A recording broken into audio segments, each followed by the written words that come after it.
Hello guys. तो कैसे हो आप लोग। आज हम लोग शुरू करेंगे पेडागोजी का एक बहुत ही इम्पोर्टेंट टॉपिक, जो आपके सीडीपी में भी काम का है और हिंदी की भाषा में भी बहुत काम का है, और हर जगह किसी भी एग्जाम में आपकी नॉलेज प्रोस्पेक्टिव से भी बहुत ही जरूरी है। तो आइए शुरू करते हैं। तो आर्टिकल 343 एक के तहत जो हिंदी है, कई लोग को डाउट रहता है कि कई लोग बोलते हैं कि हिंदी हमारी राष्ट्रभाषा है, ऐसा वैसा, और बहुत सारी चीजों को लेकर लोगों को मिथ रहता है। बट एक्चुअली में जो हमारी हिंदी है वो हमारी राज्य भाषा है, ना कि राष्ट्रभाषा।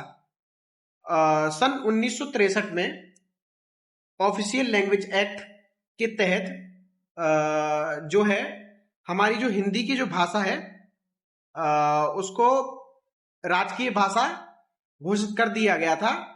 मतलब कि जो सरकारी कामकाज की भाषा है, ऑफिशियल लैंग्वेज, उसको घोषित कर दिया राजकीय भाषा। और आर्टिकल 343 दो के तहत जो हमारी अंग्रेजी है, जो इंग्लिश है, वो हमारी को ऑफिशियल लैंग्वेज है, सह राजकीय भाषा का दर्जा उसको प्राप्त है। ठीक है। तो हिंदी भारत की राष्ट्रभाषा नहीं है। भारत के संविधान में किसी भी भाषा को राष्ट्रभाषा का दर्जा नहीं दिया गया, बल्कि हमारी संविधान की 8वीं अनुसूची में, मतलब कि जो कॉन्स्टिट्यूशन है उसकी 8th जो शेड्यूल है, उसमें 22 भाषाओं का वर्णन है, जिनको हम बोलते हैं मॉडर्न इंडियन लैंग्वेज। क्या बोलते हैं उनको हम? मॉडर्न इंडियन लैंग्वेज का जिक्र हुआ है। ठीक है। ये दोनों एग्जाम में पूछ सकते हैं। 343 एक और 343 दो के तहत हिंदी इंग्लिश के बारे में आपसे एग्जाम में पूछ सकते हैं।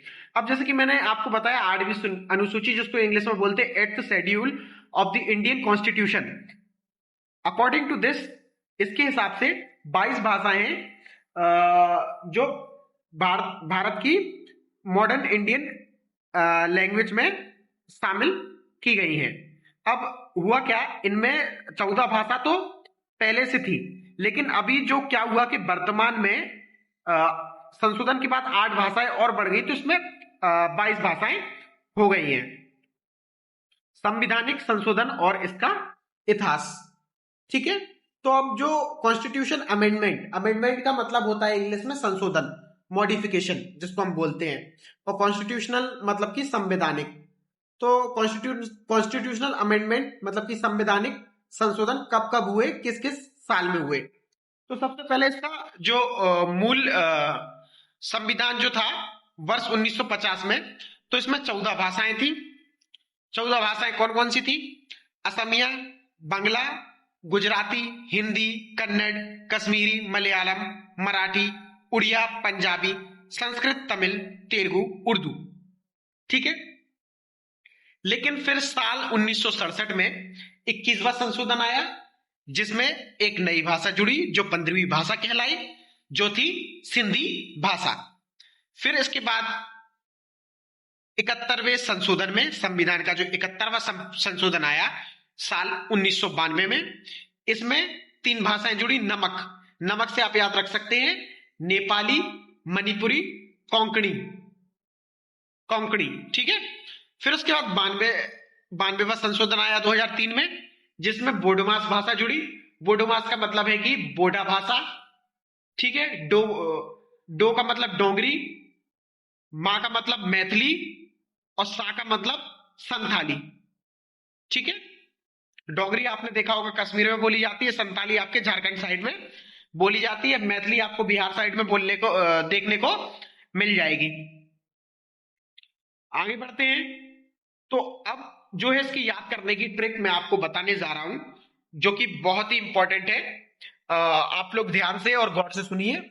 सबसे पहले संशोधन में आपको बता ही चुका हूं कि पहला जो मूल थी 1950 में 14 भाषा थी। फिर पहला संशोधन जो हुआ, मतलब जो भाषा के मामले में बोले तो 21वां संशोधन जो कहलाया 1967 में, उसमें सिंधी भाषा आई। फिर 71वें संशोधन में 1992 में नमक मतलब कि नेपाली, मणिपुरी, कोंकणी भाषा आई।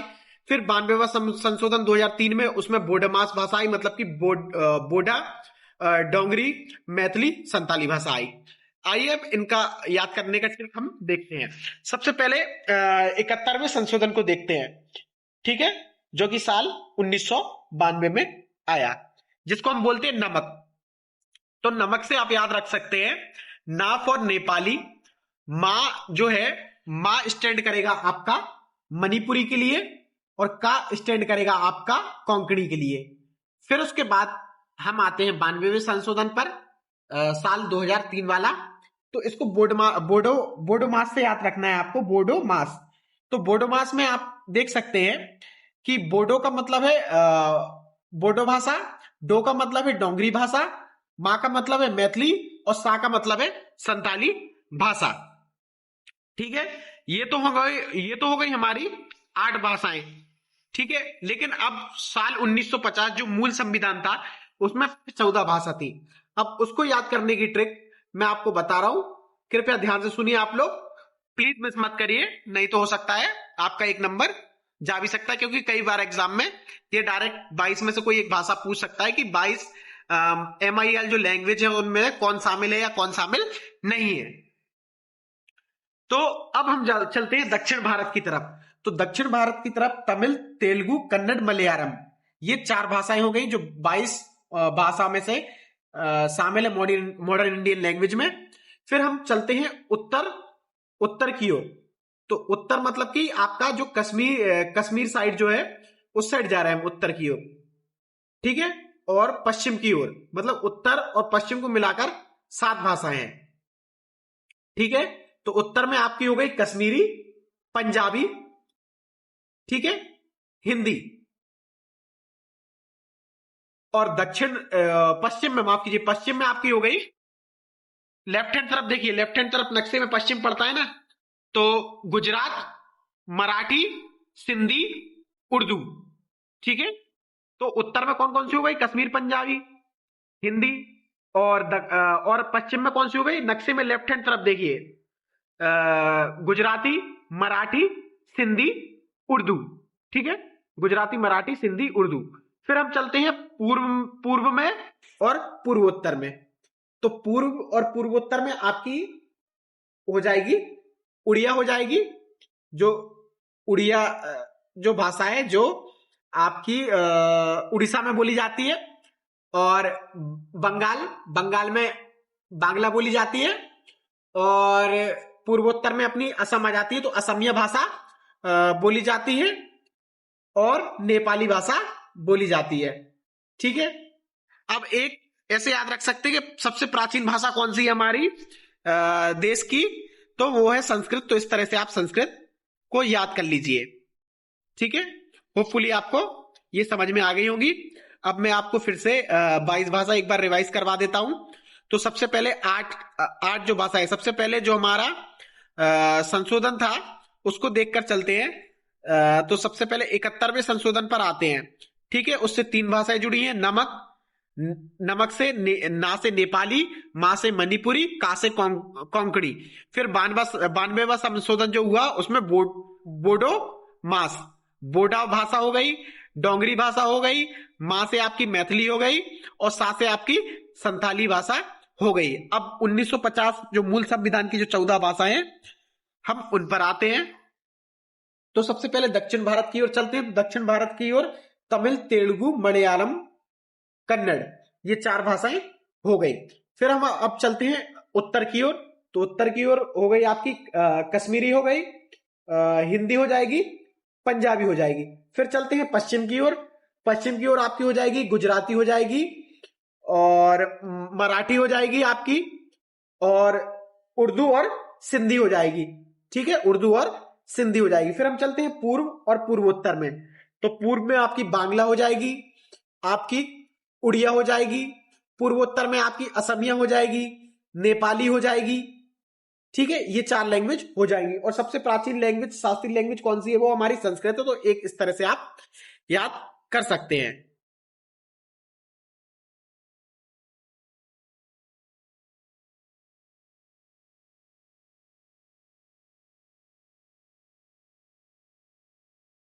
आगे बढ़ते हैं। अब पहले क्या था, पहले जो भारत में क्लासिकल लैंग्वेज थी वो टोटल 6 थी। ठीक है, टोटल 6 लैंग्वेज थी। तो उनमें अपनी 4 तो ये वाली थी, तमिल, तेलुगु, मलयालम, कन्नड़, संस्कृत, और एक और कोई सी लैंग्वेज थी वो मेरे को याद नहीं है, पहले 6 थी। तो अब लेकिन नए संशोधन के हिसाब से अक्टूबर 2024 में भारत सरकार ने 5 नई भाषाएं शास्त्रीय भाषा में जोड़ दी हैं और इनको शास्त्रीय भाषा का दर्जा प्राप्त हुआ है। और कोई भी लैंग्वेज जो है वो शास्त्रीय लैंग्वेज ऐसे नहीं बन जाती, उसका कुछ ना कुछ इतिहास रहा होता है। तो उसी बेसिस पर जो है सरकार या जो अपनी गवर्नमेंट रहती है वो उसको शास्त्रीय लैंग्वेज घोषित कर देती है। तो आपको ये बात याद होनी चाहिए कि जो हमारी संस्कृत है वो बहुत ही प्राचीनतम भाषा है। तो वो संस्कृत जो है हमारी शास्त्रीय लैंग्वेज है। एक तो इस तरह से भाषा हमको याद हो गई कि संस्कृत जो है हमारी भाषा है, शास्त्रीय भाषा है। अब साउथ साइड आओगे आप तो तमिल, तेलुगु, कन्नड़, मलयालम, 4 भाषा ये हो गई। तो 4 और 1 5 भाषा इस तरह से आपको याद हो गई। फिर जो हमारी है उड़िया, मराठी, पाली, प्राकृत, असमिया, बंगाली, तो ये भी हमारी जो है शास्त्रीय भाषाओं में आती है। तो आपको ये शास्त्रीय भाषा याद होनी चाहिए। इसलिए याद होनी चाहिए क्योंकि कभी कभी इसमें से ऐसा क्वेश्चन आ जाता है कि आपको 4 ऑप्शन दे देंगे, आपको दे देंगे तमिल, तेलुगु, संस्कृत और एक ऑप्शन दे देंगे हिंदी। तो इसमें से बोल देंगे कि कौन सी ऐसी भाषा है जो हमारी शास्त्रीय भाषा नहीं है हमारे देश की, तो आप हिंदी पर टिक कर सकते हैं।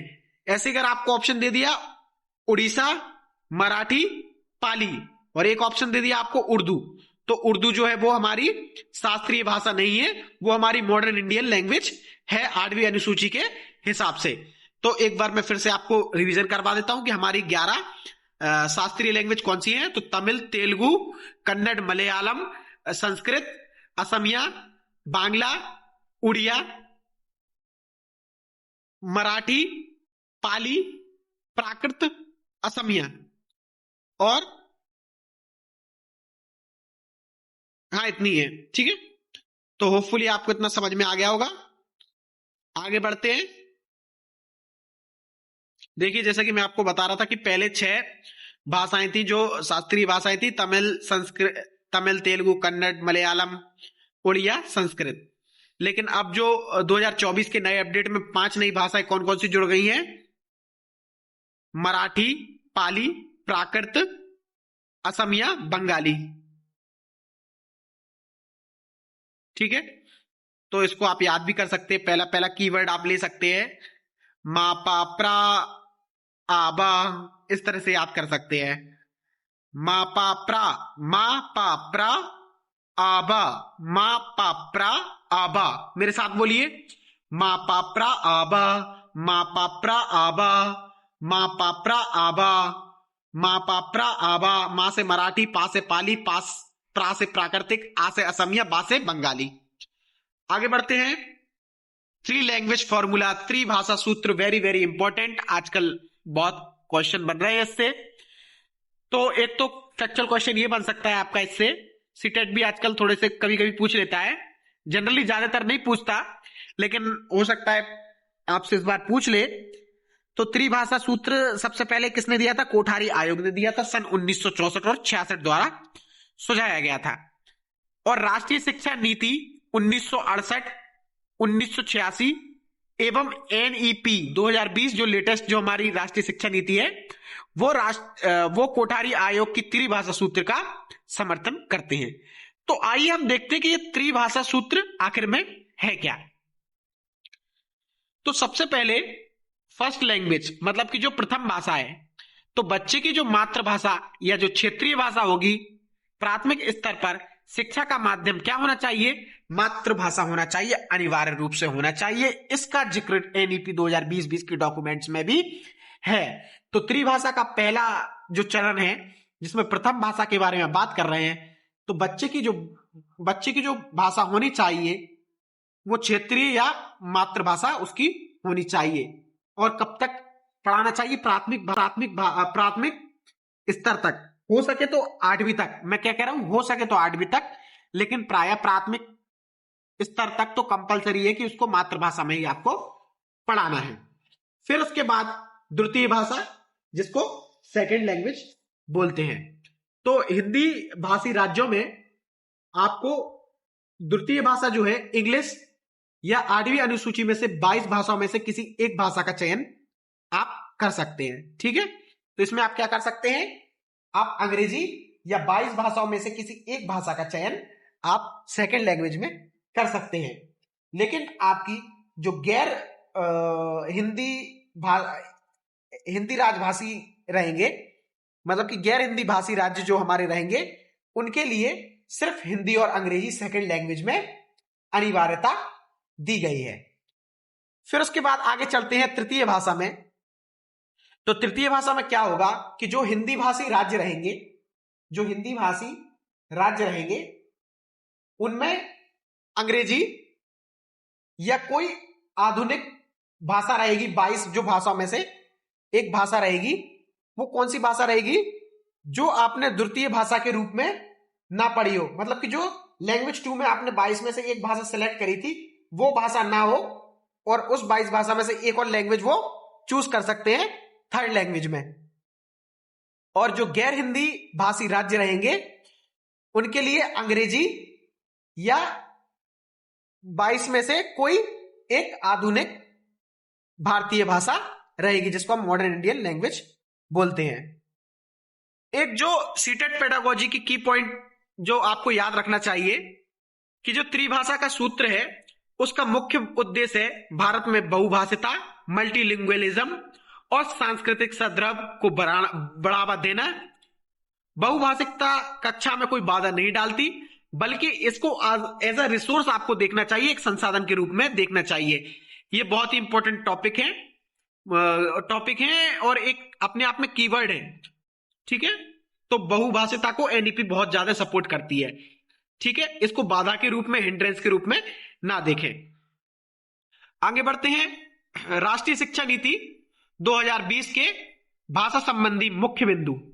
तो मातृभाषा में शिक्षा कम से कम ग्रेड 5 तक और अधिमानता ग्रेड 8, अगर पॉसिबिलिटी हो सके तो 8वीं तक, उससे आगे तक शिक्षा का माध्यम मातृभाषा या स्थानीय भाषा या घर की भाषा होना चाहिए। दूसरा पॉइंट, कोई भाषा थोपी नहीं जानी चाहिए, मतलब कि राज्यों या बच्चों पर कोई भी भाषा जबरन नहीं थोपी जाना चाहिए, भाषा में लचीलापन रखा जाना चाहिए। शास्त्रीय व विदेशी भाषा। तो शास्त्रीय जो भाषाएं हैं, क्लासिकल लैंग्वेज का अध्ययन जो है माध्यमिक स्तर पर एक अतिरिक्त विकल्प के रूप में होगा। तो जो शास्त्रीय और विदेशी भाषा रहेंगी। अब एक बात आपको याद रखनी है कि इंग्लिश जो है, इंग्लिश को हम विदेशी भाषा कंसीडर नहीं करते, क्योंकि इंग्लिश को हमने को ऑफिशियल लैंग्वेज माना है। विदेशी भाषा आपकी कौन सी होंगी, फ्रांस, जर्मन, स्पेनिश, तो ये आपकी विदेशी भाषा रहेंगी। तो अब शास्त्रीय व विदेशी भाषा के लिए राष्ट्रीय शिक्षा नीति क्या कह रही है? राष्ट्रीय शिक्षा नीति कह रही है कि जो शास्त्रीय भाषा रहेंगी, क्लासिकल लैंग्वेज रहेंगी, उनका अध्ययन माध्यमिक स्तर पर एक अतिरिक्त विकल्प के रूप में हम कर सकते हैं। ठीक है, शास्त्रीय भाषा और विदेशी भाषा का हम चयन कर सकते हैं 9 से 12 की कक्षा में। ठीक है, जैसे कि मैं आपको उदाहरण दे चुका हूं, विदेशी भाषा जैसे फ्रांस, जर्मन, स्पेनिश, इस टाइप की भाषा। ठीक है, एडिशनल विषय के रूप में। भारतीय सांकेतिक भाषा ISL, इंडियन साइन लैंग्वेज, मतलब कि डेफ जो रहते हैं, श्रवण बाधित बच्चे जो रहेंगे हमारे विद्यार्थियों के लिए इंडियन साइन लैंग्वेज को मानकीकृत हमारी राष्ट्रीय शिक्षा नीति 2020 करती है। और ये क्या करती है? बहुभाषिता, मल्टीलिंगुअलिज्म, एनईपी 2020 जो है बहुभाषिता के बहुमूल्य लाभों पर बल देती है। इसको एक रिसोर्स के रूप में देखती है, एक साधन के रूप में देखती है।